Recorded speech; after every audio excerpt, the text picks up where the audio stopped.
ഉദാഹരണത്തിന്, ഒരു സ്റ്റേറ്റിൽ ഒരു പ്രകൃതി ദുരന്തമോ മറ്റോ ഉണ്ടാകുമ്പോൾ ആവശ്യമായ സഹായങ്ങൾ കേന്ദ്രം എത്തിക്കുന്നതിൽ വീഴ്ച വരുത്തുന്നു.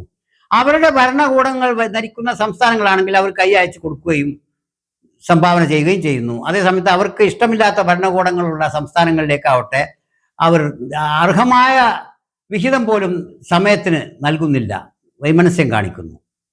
അവിടെയാണ് PM ശ്രീ പദ്ധതി നടപ്പിലാക്കുന്നതിലൂടെ വിദ്യാഭ്യാസ രംഗത്തിന് കേന്ദ്ര ഭരണ NEP നാഷണൽ എഡ്യൂക്കേഷൻ പോളിസി അനുസരിച്ച് ഒരു വിഹിതം കിട്ടുമെന്നും ആ വിഹിതത്തിന് വേണ്ടി മാത്രമാണ് ഇത് നാം ഒപ്പിട്ടതെന്നും ഇടതു ഭരണകൂടം പറയുമ്പോഴും തീർച്ചയായും കേന്ദ്രത്തിൽ BJP ഭരണം ആരംഭിച്ചത് മുതൽക്കിങ്ങോട്ട് വിദ്യാഭ്യാസ മേഖലയെ കാവ്യവൽക്കരിക്കാനുള്ള ഒളിഞ്ഞും തെളിഞ്ഞുമുള്ള ശ്രമങ്ങൾ അവർ നടത്തിയിട്ടുണ്ട് എന്നുള്ളത് അവർ പോലും നിഷേധിക്കുന്ന കാര്യമല്ല, അവർ അംഗീകരിക്കുന്ന കാര്യം തന്നെയാണത്.